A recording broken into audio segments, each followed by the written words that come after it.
¿Cómo están? Buenas noches, bienvenidos a Hoy Nos Toca aquí en el canal de la ciudad. Día jueves, un día muy particular para los argentinos, ¿no? Hoy se cumple un año de la muerte de Diego Armando Maradona.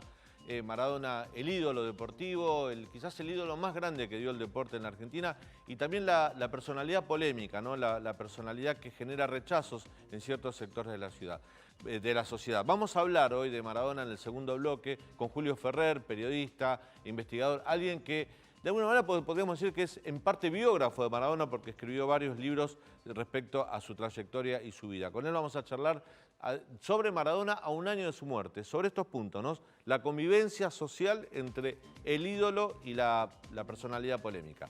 Pero además, este sábado, para la política argentina es una fecha muy particular, también importante. El ARI, la coalición cívica, cumple 20 años. Un partido medianamente nuevo para lo que son los tiempos en la Argentina, un partido que creció mucho. Uno dice ARI, coalición cívica, dice por supuesto Elisa Carrió. Llegó a conformar parte de una alianza de gobierno que llegó al gobierno y siempre bajo la mirada, el liderazgo de una persona como Carrió, que es uno de los dirigentes políticos más importantes de la Argentina. Vamos a estar hablando con Hernán Reyes, el legislador porteño, un hombre muy cercano a Lilita, abogado, sobre estos 20 años del ARI, estos 20 años de este partido político, un repaso sobre la historia, el por qué creció, por qué la denuncia contra la corrupción, por qué trabajaron esos temas y lo que viene, desde el punto de vista partidario para ello, pero también desde el punto de vista político. Juntos por el Cambio, hoy habló Macri en la Fundación Pensar, también dejó algunas frases polémicas. Habló Rodríguez Larreta en ese mismo encuentro, también dejó frases polémicas. Bueno, vamos a ver la mirada que tiene el ARI, la coalición cívica, que es uno de los principales aliados del PRO y del radicalismo en Juntos por el Cambio. Además, Antonella nos va a hablar de algo muy importante, ¿no? Hoy es el Día Internacional de la Eliminación de la Violencia de Género, la violencia contra la mujer. Muy importante el informe que trae Antonella. Y Leandro, las últimas novedades económicas, una muy importante. Hoy el Banco Central, hace minutos nada más, las redes están estallando con este tema. Prohibió comprar pasajes, hoteles, paquetes turísticos al exterior en cuotas con tarjeta de crédito. Todo eso vamos a ver si entra porque es mucho material hasta las 23 aquí en el canal de la ciudad. Quédate. Indudablemente que estamos agobiados por la derecha. Han aumentado los casos en los últimos 10 días. Prácticamente estamos llegando al 80% de los porteños con 2 dosis. Lo que fracasa es la política de vivienda del gobierno nacional. La implementación no trajo los efectos que se esperaban en el momento que se sancionó la ley. Tenemos que lamentar 264 femicidios y transfemicidios en lo que va del año. Bueno, bien, te decía que nuestro invitado en el piso es Hernán Reyes, el legislador porteño, un hombre muy cercano a Elisa Carrió, en una fecha importante para ellos y para la política argentina también, ¿por qué no? El ARI, Coalición Cívica, está cumpliendo 20 años el sábado y lo van a festejar. ¿Cómo te va, Hernán? ¿Cómo estás? Gracias. Sí, un súper festejo en Open Door y hacemos nuestro Congreso Federal, pero también una celebración por estos 20 años de vigencia en la política argentina, con Lilita, por supuesto, y a encontrarnos. A celebrar. ¿Cómo convivieron estos 20 años? Lilita es un liderazgo muy fuerte, esto hay que señalarlo. Es imposible pensar el ARI sin pensar en Elisa Carrió. Un liderazgo fuerte, pero también permitió Carrió, incluso cediendo lugares de poder en la Cámara de Diputados, que crezcan otros dirigentes muy jóvenes. El caso tuyo, el caso de Maxi Ferraro, Juan Manuel López, bueno, Paula Oliveto, Mariana Zubik, muchos han crecido bajo la sombra de Lilita. A vos te dicen que sos un Lilito, por ejemplo. Sí, a todos. ¿Cómo te sentís? Mira, uno cuando recorre la historia de los últimos 20 años, empezás a ver que muchas de las cosas que Lilita nos marcó en aquel momento, que nos proponía como novedad, que era la idea de la república, la idea de la justicia, la idea de un Estado decente, un Estado que no corrompa, que no lastima a sus ciudadanos, la idea de no mentir, hoy tiene muchísima vigencia. Con lo cual, nosotros en aquel momento fuimos acertados en hacer esos planteos, fuimos acertados en resistir a ese kirchnerismo, ese primer kirchnerismo que era arrasador y se llevaba todo, y nosotros quizás en mucha soledad, y Lilita en mucha soledad se plantó, y que nos permitió convocar o sumar o aportar nuestro granito de arena a esa nueva convocatoria que fue Cambiemos, que decir, miren, necesitamos un país ordenado en algunos valores, que tienen que ver con esto, con la república, con la justicia, con generar condiciones de igualdad para el desarrollo económico. ¿Pudieron desarrollar, dentro del espacio político, ¿no? Porque uno dice, el ARI, Lilita Carrió, lucha contra la corrupción, lucha por los valores republicanos, Sí. como decís vos, y por una justicia independiente. Pero se habla poco, por ejemplo, de economía y Ari. Vos sabés qué pasa Sí, así. es cierto, Se lo ¿no? relaciona poco, por ejemplo, con propuestas económicas. Sí, se nos relaciona con la denuncia Sí. contra la corrupción y se nos relaciona con una fuerza parlamentaria, ¿no? Claro. Pero si vos te pones a indagar un poco, que no hace falta mucha investigación, hay algunas propuestas programáticas que hoy tienen mucha vigencia. Por ejemplo, la idea de la asignación universal por hijo, que tiene que ver con un derecho reconocido a los niños que no esté condicionado a ningún puntero político y que no esté condicionado a la administración ni a ningún tipo de arbitrariedad. Eso fue una propuesta de Lilita, que después Cristina toma. Sí, Es para fue una asegurar- propuesta de Carrió y de Elisa Carca Y de la en el Carca. año 99, si me parece. Hace Exactamente, mucho 97. tiempo. 97. Siempre, ingreso ciudadano para la niñez terminó siendo asignación universal por hijo. Pero tenía este concepto, es cuidemos a los niños, después hicimos la asignación por adultos mayores, cuidemos a nuestros mayores, que son las personas más vulnerables, y quitémosle condicionalidad, esta idea del puntero. Eso fuimos nosotros. La agenda ambiental, pensá que Lilita planteó el cuidado del agua para los argentinos y la cuestión de los glaciares cuando no todo el mundo discutía de ambiente. Pensá otra cosa, Daniel, la necesidad de montarnos sobre ciudades inteligentes y proteger al campo, como motor del desarrollo argentino, como capacidad de generar divisas. Eso Lilita lo decía al principio de su incursión en la política nacional y hoy es una agenda que todos defienden. Entonces hay cuestiones programáticas que son muy potentes y muy importantes de la coalición cívica que hoy están vigentes. Y ni que hablar de la lucha contra la corrupción, porque ahí también ella lo que supo instalar, y esto es importante, es que no es una cuestión abstracta. Si vos tenés un país corrupto, si vos tenés un país donde sus funcionarios, donde sus empresarios, donde sus jueces son cómplices de quitarle el dinero a sus ciudadanos, tenés un país pobre. Y si tenés un país pobre, tenés un país violento. Y si tenés un país violento, tenés un país fracturado. Y eso es lo que la Argentina hoy está viviendo. Hablando de los socios políticos de la coalición cívica, en el PRO o en el radicalismo existen distintas alas, ¿no? Digamos, hay matices más ligados al liberalismo, más ligados a la socialdemocracia. Se nota mucho en el radicalismo, pero también se ha notado mucho en el PRO últimamente.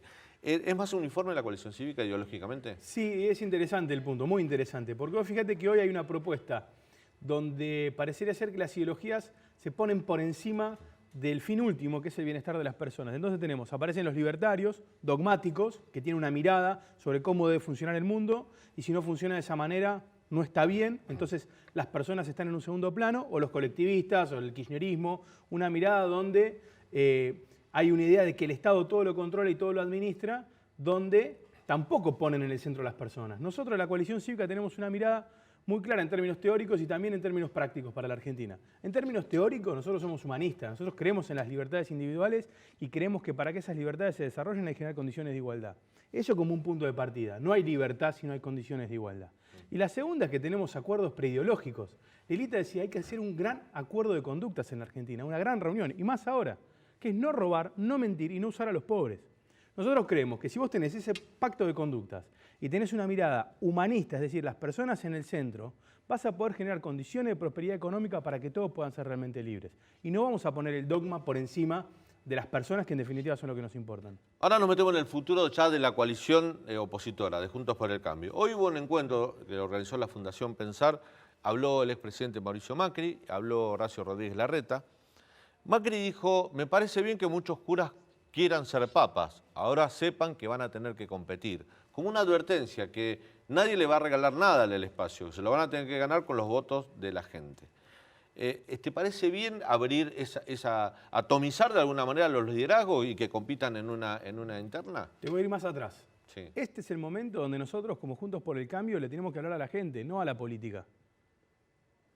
Nosotros estamos igual o peor que antes de las elecciones. Hay más pobreza, hay más inflación, hay más incertidumbre, hay más dudas respecto al rumbo económico.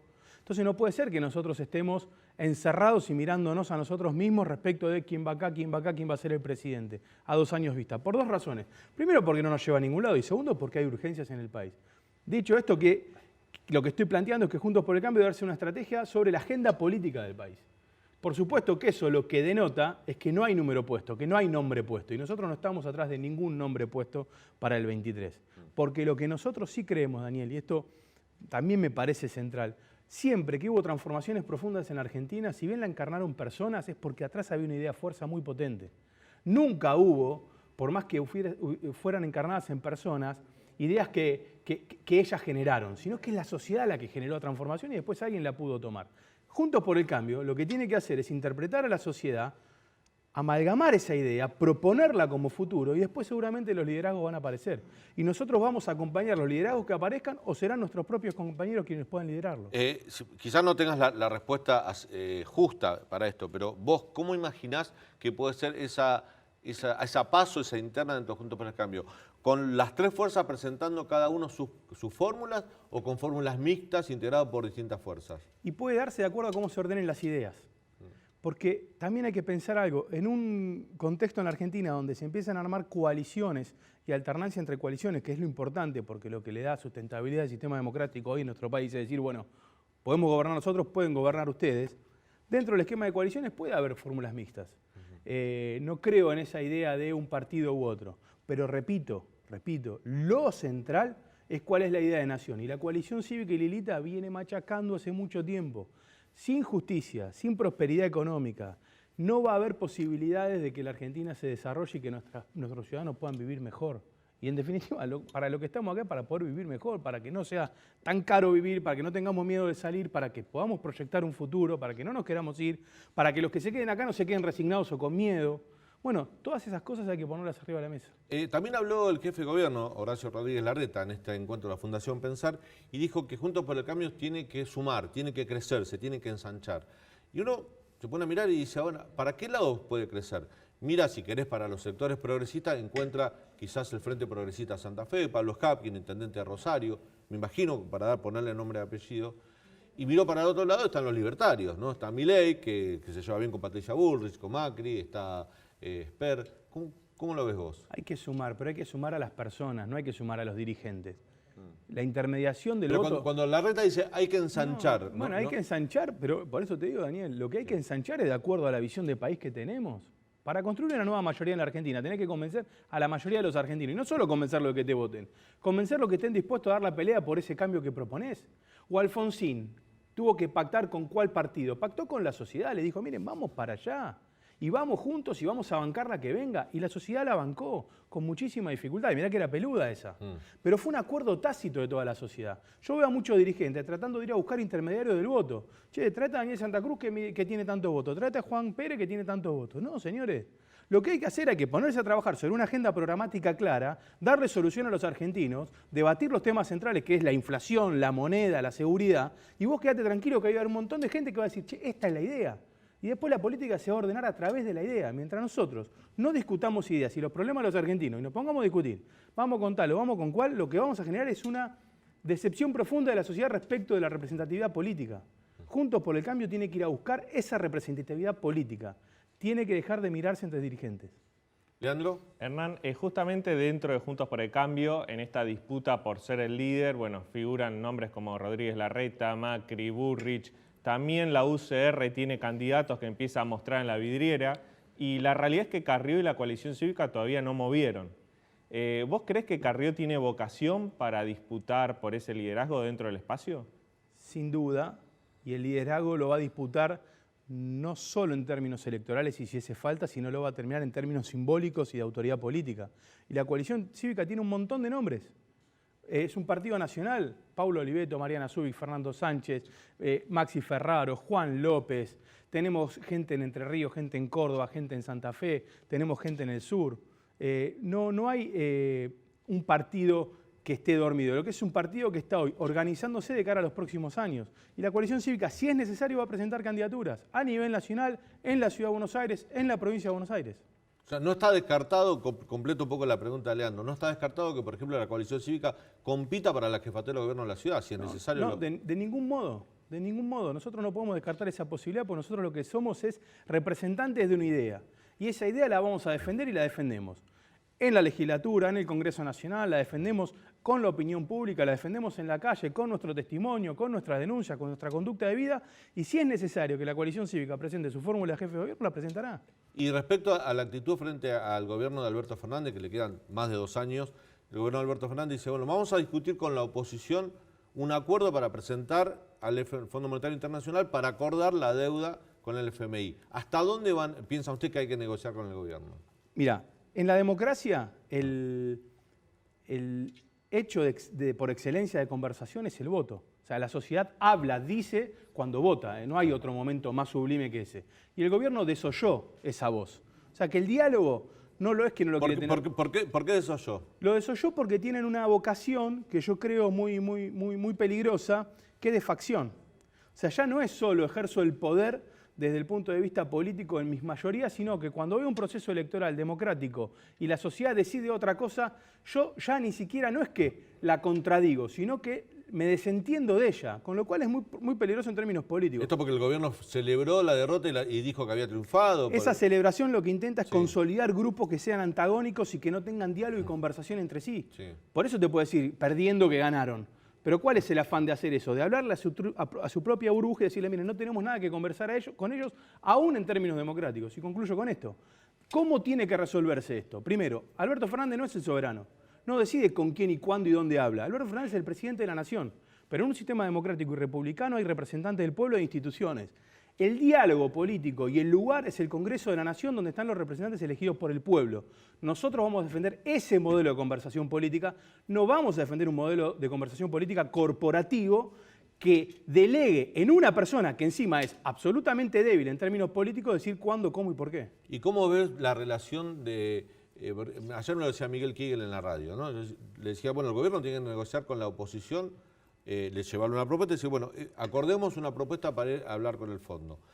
Y Kegel me decía, eso sería lo ideal, pero primero el gobierno debería arreglar su frente interno. ¿Cómo lo ves a eso? Sin duda, si el gobierno no resuelve eso, no va a poder avanzar en una conversación sensata y honesta, en un diálogo honesto. Claro. Pero si hay un problema hoy es resolver la cuestión con el fondo y si hay un lugar para hacerlo es el Congreso de la Nación.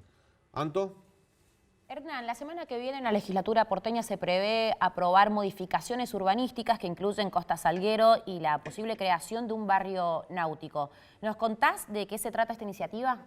Costa Salguero se vota la semana que viene, es la segunda lectura. No es un barrio náutico, vamos a hacer el Parque Salguero allí. Son 17 hectáreas de parque público y estamos modificando algunas cuestiones respecto de lo que fue la primera lectura. Estamos generando menor altura, fundamentalmente por el tema de agroparque, entonces ya van a ser de 12 metros de altura hasta 20 metros el edificio más alto que está sobre la avenida. El resto, parque público, de acceso irrestricto, con un camino de cerca de 50 metros que va a bordear todo lo que es Punta Carrasco y todo el frente del río. La verdad que nosotros estamos trabajando hace mucho tiempo en lo que es la recuperación de la costa urbana, estamos con Costa Salguero y también con lo que es la ex Ciudad Deportiva La Boca, que también vamos a avanzar ahí en recuperar 50 hectáreas de parque público. ¿Y cómo fue la respuesta de las diferentes organizaciones que en un momento rechazaban este tipo de iniciativas? Bueno, se hicieron 2 audiencias públicas, las 2 concluyeron. Por supuesto, el Frente de Todos juntó firmas para plantear su rechazo a esta ley. Nosotros estamos convencidos que hay que hacerla. La de Costa Salguero la votamos hace un año, la de Parque de Costanera Sur este año. Y son 2, vamos a sumar, miren, para que tengan una idea, entre 50 y 17 vamos a sumar 67 hectáreas de parque público a la Ciudad de Buenos Aires. Hernán, a propósito de que nos metimos en la agenda de la Ciudad de Buenos Aires, la semana pasada tuvimos un hecho, bueno, uno puede decir una tragedia y es un crimen, un asesinato, que es la muerte de Lucas González en manos de miembros de la policía de la ciudad. ¿Cómo viste la reacción del Ejecutivo, en este caso del Ministerio de Alessandro, del Ministro de Justicia, que tiene a cargo a la policía? ¿Y cómo viste el tema en sí, respecto a la relación de la política con la policía? Es un hecho gravísimo que tiene como 2 aristas. Una, el hecho en sí, y ahí me parece que se reaccionó bien, que el gobierno de la ciudad, el ministro de Seguridad puso a disposición los elementos que tenía y más que nada lo que hizo es no trabar, no complicar, no demorar. Poner a disposición las cámaras, la georreferenciación, pasar a disponibilidad de los agentes y pedirle al juez que tome medidas urgentes. Sí.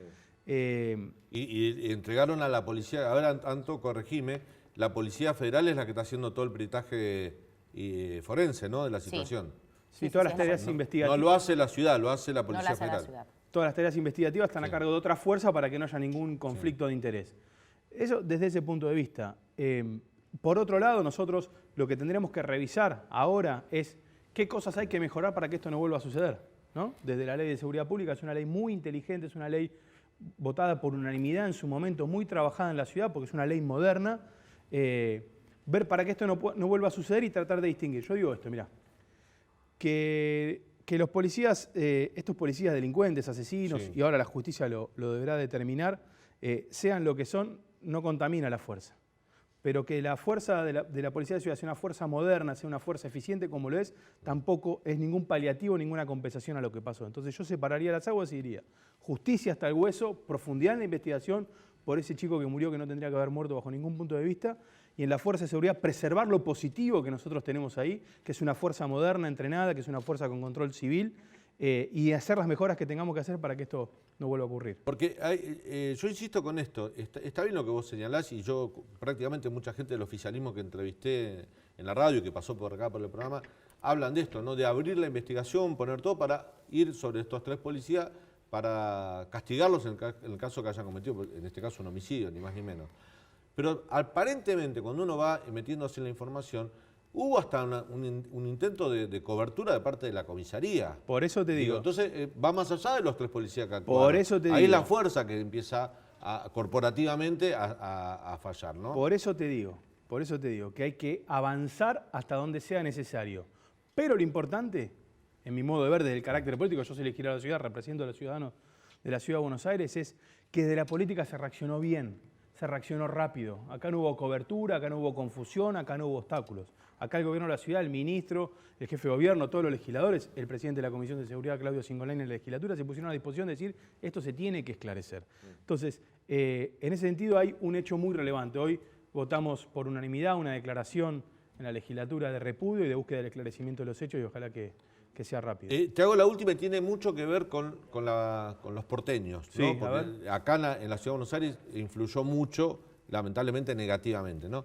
Hoy se hablaba de que el gobierno está pensando en suspender la ley de alquileres por 6 meses, de 6 meses a 1 año. Me pregunto, y te pregunto a vos sos abogado además, 2 cosas. Primero, la gente que ya tiene un contrato hecho, ¿qué pasa con ese contrato? Porque si se suspende la ley, ese contrato pierde vigencia jurídica, hay que refrendarlo, hacerlo vuelta, ¿cuál sería la solución? Y segundo, ¿qué sería lo mejor? ¿Dejar 1 año y probar cómo funciona el mercado sin leyes o preparar otra ley nueva? No, hay que derogar esta ley, con lo cual vos volvés a la ley anterior. ¿Volvés a la ley anterior automáticamente? Sí.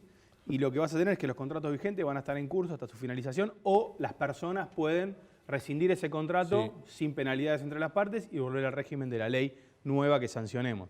Yo creo que es una ley que no es positiva porque tiene un montón de ineficiencias, porque enfrenta al inquilino con el propietario. Como estaban todos de acuerdo. Hoy hablé con Daniel Lipovetsky, el otro día lo hablamos acá incluso, vino acá al programa, y yo recuerdo todo el proceso de preparación de la ley. Igual hablaba con la asociación de inquilinos y estaba de acuerdo con esa ley, y hablaba con las cámaras de inmobiliarias y estaban de acuerdo. También hay que recordar eso, ¿no? No, digo, lo que tiene son aspectos positivos, como la posibilidad de tener 3 garantías alternativas.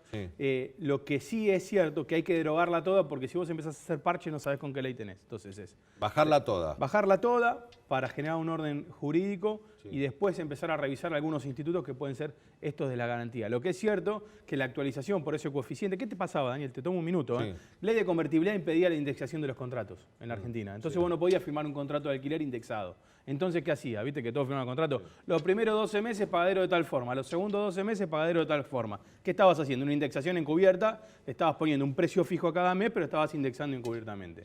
Esa indexación, la interpretación que hubo al momento de modificar la ley era, esta indexación es abusiva para los inquilinos. Entonces, ¿qué hacemos? Pongamos una indexación automática por IPC y por la combinación del IPC que fija el Banco Central y el RIPTE, creo que es. Fantástico. Terminó dando una inflación muy por encima de la que pactaban las partes. Claro. Entonces, en la intención de que haya un incremento de precio que sea menos abusivo, terminamos fijando por ley un incremento de precio que no nos permitía a nosotros conversar, porque era de orden público. Entonces, los inquilinos empezaron a pagar más precio del que venían pagando antes. Sumado a eso, otro problema que tiene que ver con los criterios de desalojo, los criterios de desocupación de inmuebles que hacen que el propietario se vea reticente. Se retrae la oferta, y al retraerse la oferta empiezan a encarcerse los alquileres. Por eso, brevemente, ¿y dejar una convivencia sin ley? Sin ley no. Ley tiene que haber Código Civil, es un contrato, tiene que haber. Te quiero contar una novedad, porque pasó hoy, una primicia, ¿vale? Dale. Acabamos de presentar en la legislatura con Marcelo Gauman y con trabajo muy importante de todo el Ministerio de Desarrollo Económico, de Hacienda, de todo el gobierno, 2 proyectos de ley centrales.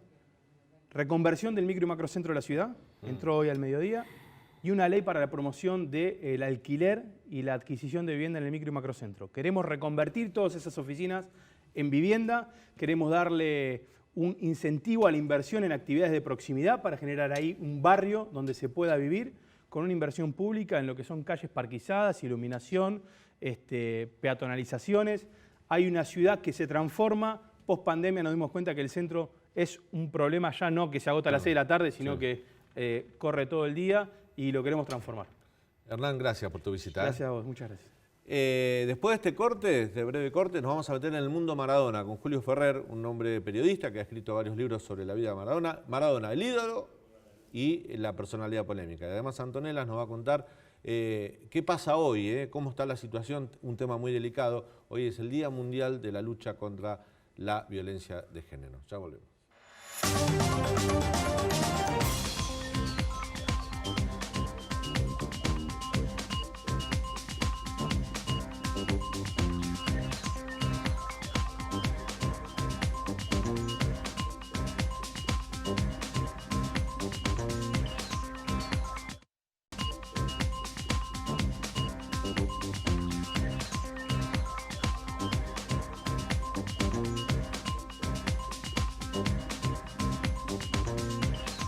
Seguimos en Hoy Nos Toca y hoy es decíamos recién, es el Día Internacional de la Eliminación de la Violencia contra la Mujer. Un día muy importante. Argentina no está atravesando un buen momento de indicadores respecto a la violencia de género, sobre todo en un año de pandemia donde lamentablemente crecieron los delitos contra la mujer y los femicidios sobre todo. Y hoy hubo una marcha y Antonella estuvo cubriéndola. Estuvimos ahí en la marcha porque, como vos bien decías, Daniel, la situación actual respecto a las mujeres y disidencias también es muy grave. Y bueno, estuvimos ahí en primera persona desde Congreso, en donde diferentes organizaciones gubernamentales y de familias, de víctimas de femicidios y también otras partidarias se movilizaron hasta Plaza de Mayo reclamando políticas públicas estructurales que puedan erradicar la violencia de género de una vez. Y la verdad que estar ahí en primera persona fue bastante movilizador. Muy fuerte, porque además en la marcha había muchas mujeres denunciantes de esos... Mujeres denunciantes, claro. Familias Sí. de víctimas, fotos, hasta hijos que se Claro. quedaron sin mamás. Sin Entonces mamá. ver esas imágenes pidiendo justicia o pidiendo que se pueda erradicar la violencia de una vez fue muy fuerte y pudimos conocer un par de historias. Y tenemos, bueno, este informe Si que te parece, que desarrollamos. vemos este informe que Antonella realizó hoy ahí en la Plaza de los Dos Congresos y después analizamos el tema de violencia de género con indicadores y temas a tratar y deudas que tiene la política argentina. En el Día Internacional de la Eliminación de la Violencia contra la Mujer nos encontramos acá en pleno Congreso, viviendo toda la movilización. Diferentes grupos de derechos humanos, ONGs, se están manifestando y te invitamos a que lo vivas con nosotros.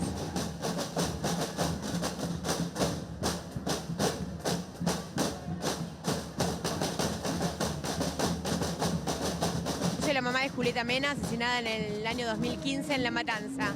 Ella estaba embarazada y el novio la asesinó. Se trata de no más trata y venimos a manifestarnos hoy para visibilizar la violencia del sistema prostituyente.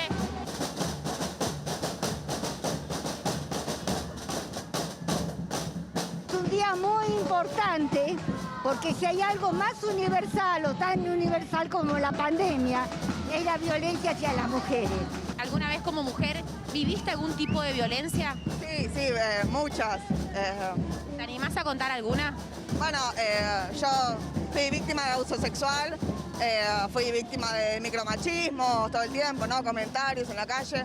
De hecho, ayer se cumplió un año del femicidio de una amiga mía. Cuando te pasaron estas cosas, ¿cómo fue la respuesta de los lugares a los que accediste para pedir ayuda?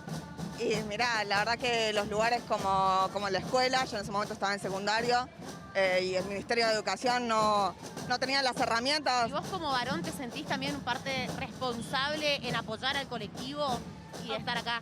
Absolutamente, yo creo que tenemos que estar acá, tenemos que salir a luchar, porque efectivamente sé que yo he ejercido algún tipo de violencia en mi vida y que es un sistema que genera mucha violencia. ¿Cómo es ser persona trans hoy en Buenos Aires, en Argentina? ¿Cuál es la situación? ¿Cómo te encontrás? Y viniendo del lado de que, bueno, de que cualquier persona trans puede ser desaparecida buscando trabajo, desde ahí creo que es algo muy cruel. Y también de tener que buscar el peso y buscar la forma de alimentarse de cualquier manera, eso también es algo muy duro, y no saber que al otro día tenés un plato de comida o tenés algo para pagar las cuentas, ¿no? Porque no queremos una compañera menos, porque queremos a Mayra.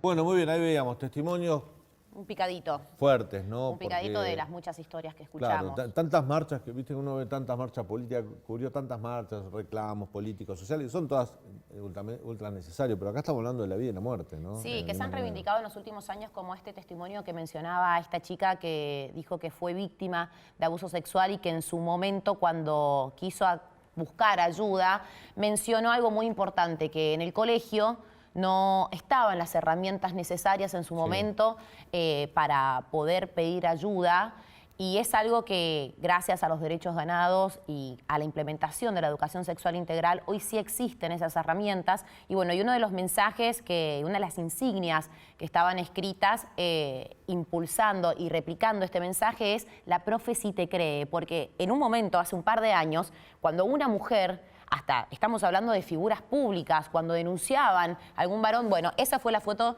que estaba impresa en el piso de Congreso. La profe sí te cree. La profe sí te cree, en donde cambió esta concepción del yo te creo, ¿sí? De que si me tenés que contar, yo te voy a apoyar y vamos a buscar juntos las herramientas, cosa que hace un par de años pasó en el mundo del espectáculo cuando, por ejemplo, un caso que todos conocemos, Calu Rivero, diferentes actrices salieron a denunciar, por ejemplo, a Juan D'Artés.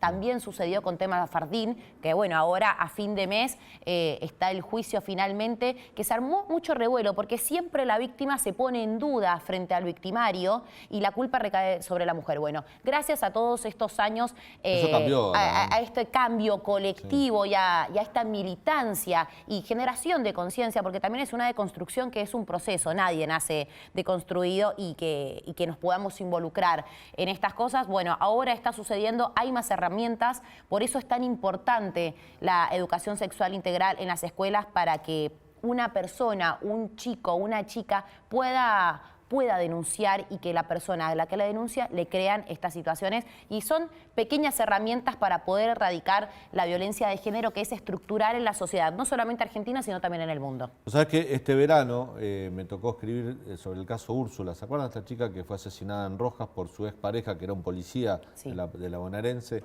Me tocó escribir, seguir el caso como un caso testigo y ver el abanico de posibilidades que tiene una víctima de género. Úrsula había llegado a denunciar a su asesino.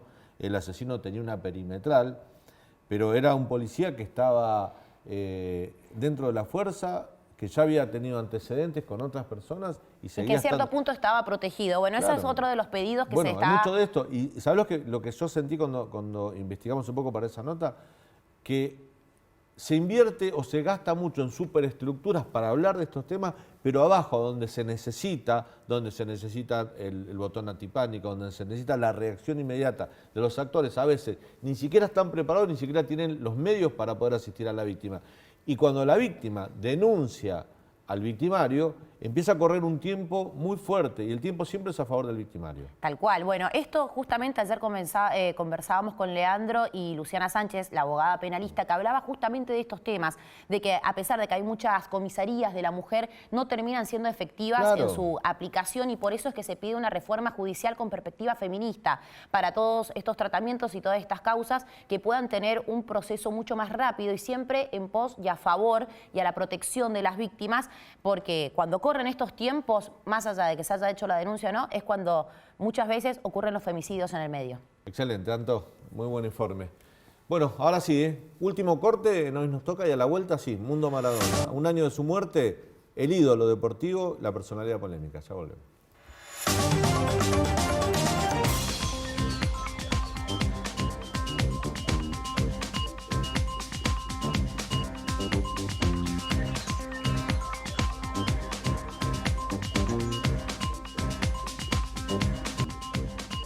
Una vez contó Guillermo Coppola en una entrevista que me tocó hacerle cuando negoció el contrato de Diego Armando Maradona con el Napoli. Maradona le dijo, yo quiero 7 millones de dólares. Y fue a hablar Coppola con Corrado Ferlagno, que era el presidente del Napoli año 87, y le consiguió eso y mucho más. Maradona le dijo, el resto para vos. Bueno, según Guillermo Coppola fue todo para Diego. Pero eran otras épocas, se ganaba menos plata comparado con los contratos que tiene, por ejemplo, Lionel Messi ahora, que son de 50 o 60 millones de dólares, era muy poco. Sin embargo, se habló mucho sobre la fortuna que amasó Maradona a lo largo de toda su carrera. Leandro tiene una placa para explicarlo. Sí, Daniel, justamente se dice que la fortuna de Maradona es muy difícil de cuantificar. Eran, como vos decís, otros tiempos, otra época, los jugadores ganaban menos que los de ahora. De hecho, un año de Messi es casi equivalente a todo lo que ganó Maradona en vida, por lo menos Claro. En ingresos por contratos y transferencias. Y bueno, hay muchas dudas sobre cuánto dejó, cuál fue la fortuna que le dejó a sus hijos. Hay estimaciones de un sitio internacional que se llama Celebrity Net Worth, que dice que dejó que las ganancias totales fueron 500 millones de dólares.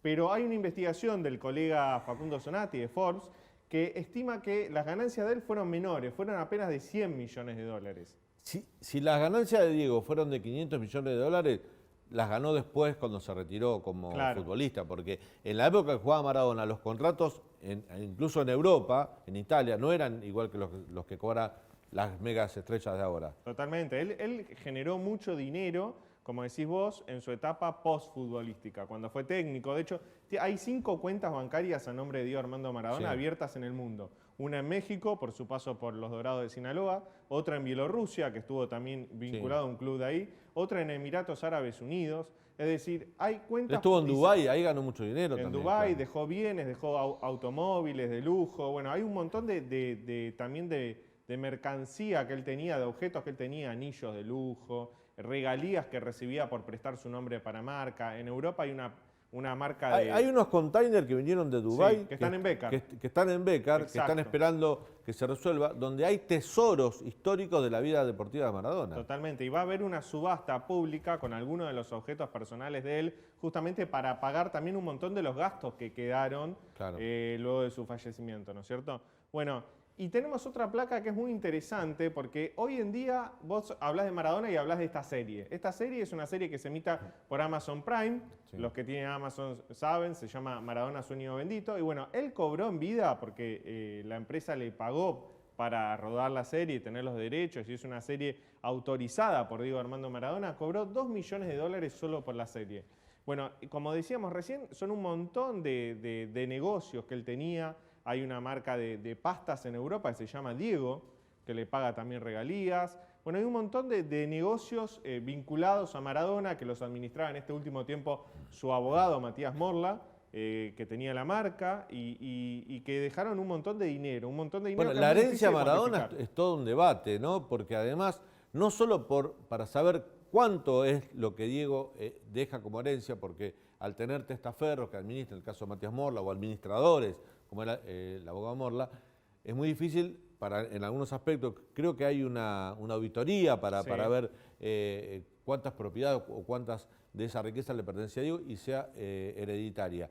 Y a la vez, la herencia también es polémica por los hijos de Diego.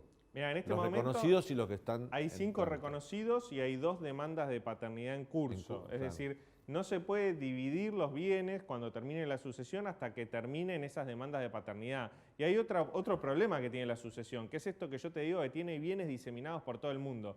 Bueno, legalmente lleva un proceso muy largo que la sucesión pueda tomar posesión de esos bienes. De las cuentas bancarias que hay en Suiza, de la que hay en México, la de Emiratos Árabes Unidos, de los automóviles que hay en todo el mundo, de las propiedades. Él tiene propiedades en muchos lugares del mundo. Con lo cual es un proceso largo y muy complejo que se está cursando en este momento ante la justicia. Bueno, Maradona, esta es la parte económica, después está la otra parte, la polémica, ¿no?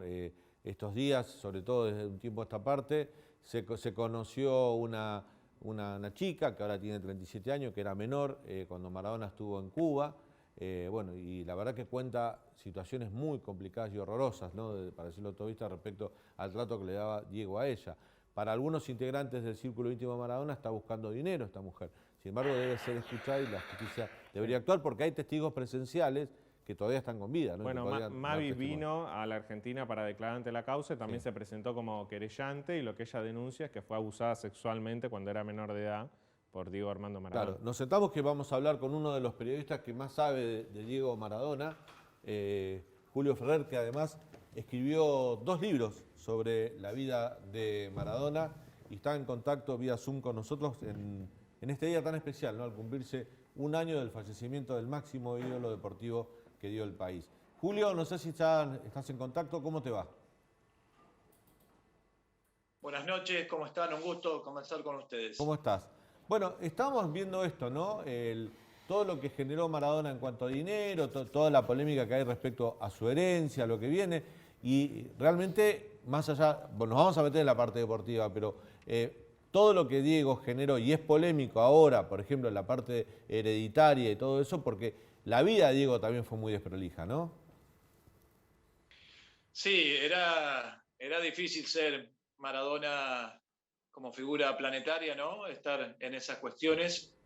Pero bueno, las cuestiones de Diego con diferentes temas, como las herencias y demás, y la cuestión del último entorno, eso, bueno, verá cómo define la justicia en este caso. Vos escribiste el libro 10 miradas sobre el mito Maradona. ¿Cuáles son algunas de ellas? Bueno, esto se pensó, el primer libro, con el prólogo de Fernando Signorini, el preparador físico histórico de Diego Armando Maradona. Se pensó para el homenaje a su número 60 años, que se presentó el 30 de octubre del 2020. Y ahí podemos encontrar periodistas como Víctor Hugo Morales, el Negro Dolina, Alejandro Apo, el italiano Gianni Minà, Ernesto Cherquisvialo, Daniel Arcucci, futbolistas como Miguel Brindisi, Martín Palermo, el Negro Enrique, el Pibe Valderrama, Careca. Todos de alguna manera destacaban la belleza inigualable de Diego dentro de un campo de juego, pero al mismo tiempo también querían dejar una semblanza de Diego como amigo, como persona generosa que había sido con ellos. ¿Te parece, vos que lo conociste, a Diego, que escribiste estos libros, cómo te sentís respecto al ídolo deportivo que vos fuiste a buscar, al ídolo deportivo que retrataste en tus 2 libros, y las polémicas que hay respecto a su personalidad? Porque también es cierto que es un costado bastante duro de Maradona, y dado el momento que estamos atravesando, también es reprochable desde ese punto de vista.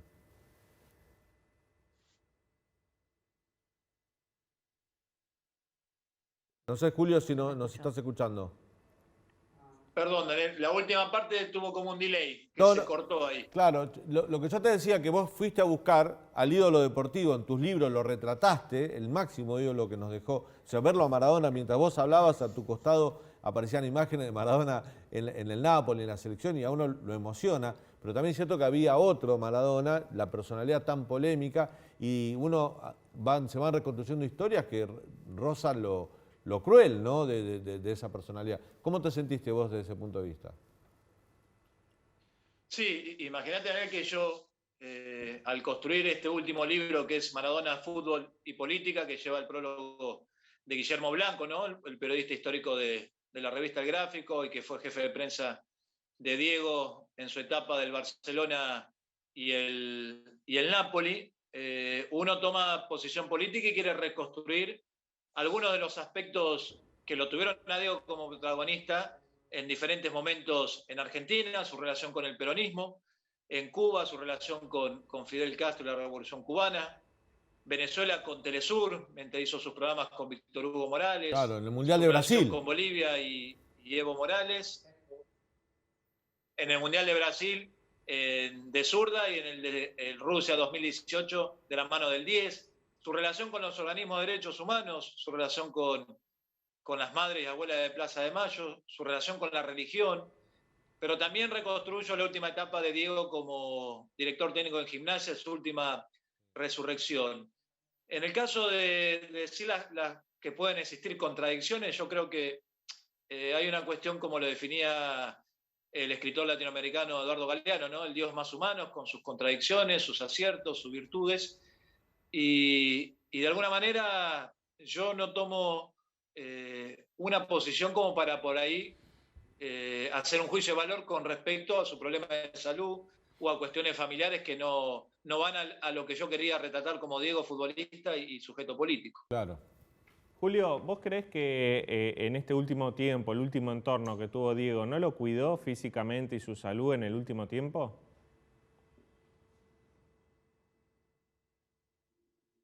Perdón por la comunicación, pero justo en el final sí hizo un delay. Sí, lo que te quería preguntar es si vos creés que el último entorno, el de Matías Morla, cuidó la salud de Maradona o no. Es una pregunta delicada. Por lo que uno podía observar, no era el trato adecuado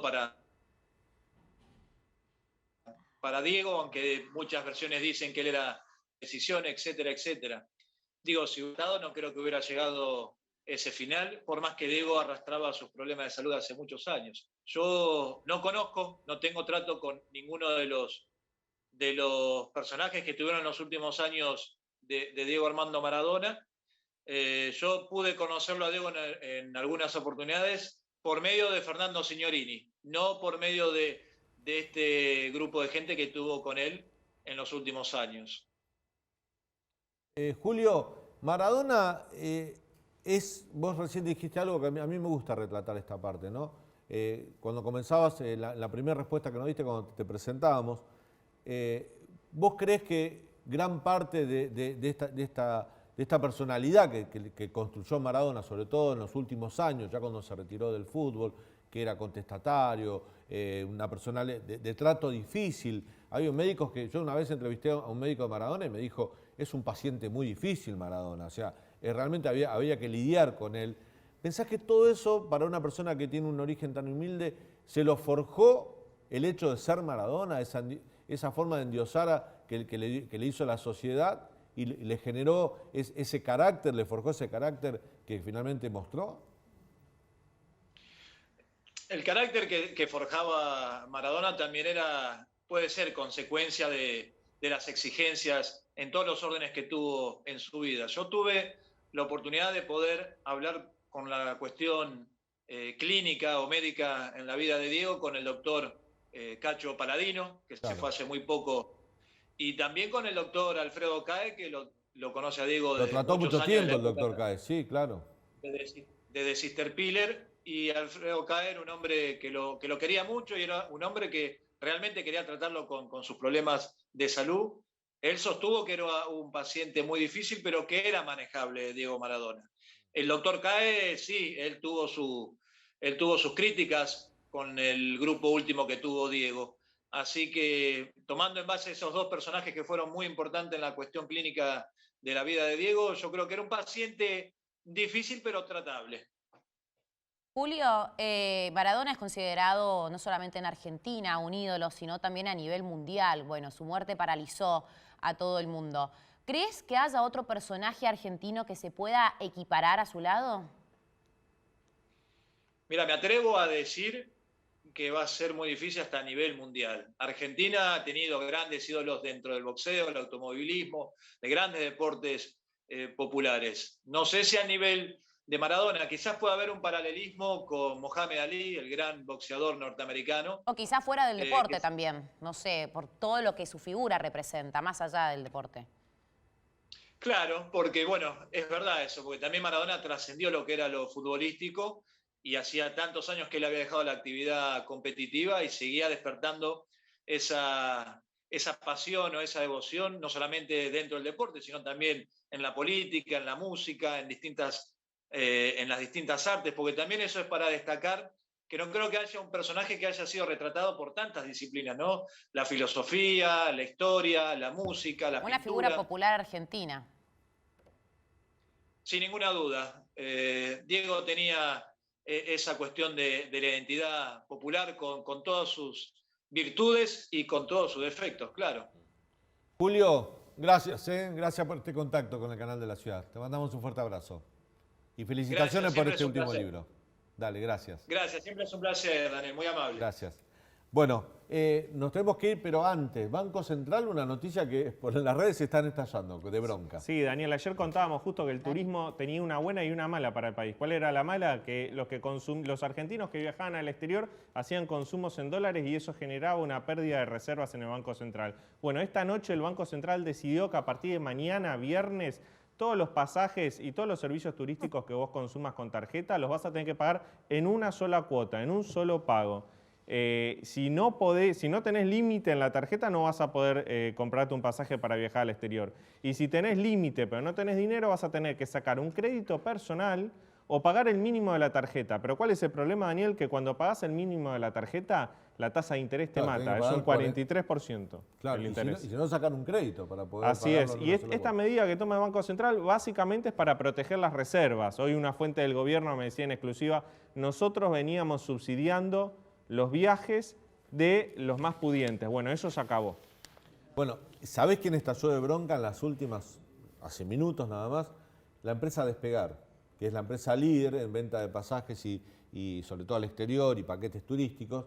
Bueno, acaban de hablar, están con una bronca que trinan, no estaban avisados. ¿Pero sabés por qué, Daniel? Y dijo que va a golpear de lleno porque aparte tiene el Black Friday. Eso ahora. te iba a decir, mañana viene Black Friday y ya habían sacado todas las promociones. De Claro. hecho, Aerolíneas Argentinas ayer sacó un anuncio de viajes al exterior con 12 cuotas sin interés. Bueno, eso quedó... Imagínate lo que es para... Si la propia línea de bandera había hecho eso, imagínate lo que son los privados, ¿no? Así es, así es. Y Despegar sufrió muchísimo, como otras empresas de turismo, durante la pandemia, con lo cual esto es un mazazo para esas empresas. Bueno, muy bien. Mañana vamos a ver si seguimos con este tema y las consecuencias que dejó esta medida, que no tiene otro fin que juntar dólares, ¿no? Sí, preservar los dólares, te diría. Cuidarlos, cuidar la caja, que no se fuguen los dólares y ver si llegamos a un acuerdo con el FMI antes de que se terminen las ¿Pero reservas. qué señal da? Que estás en una situación de raspar la olla, como decíamos. Sí, da esa señal y aparte la otra señal que da es que, bueno, pasaron las elecciones y empiezan a venir las medidas que son impopulares. Bueno, nos vamos, si no el Hoy Nos Mata. Así que nos reencontramos mañana a las 22 aquí en el canal de la ciudad con esto que es Hoy Nos Toca. Gracias por haber estado ahí. Chau.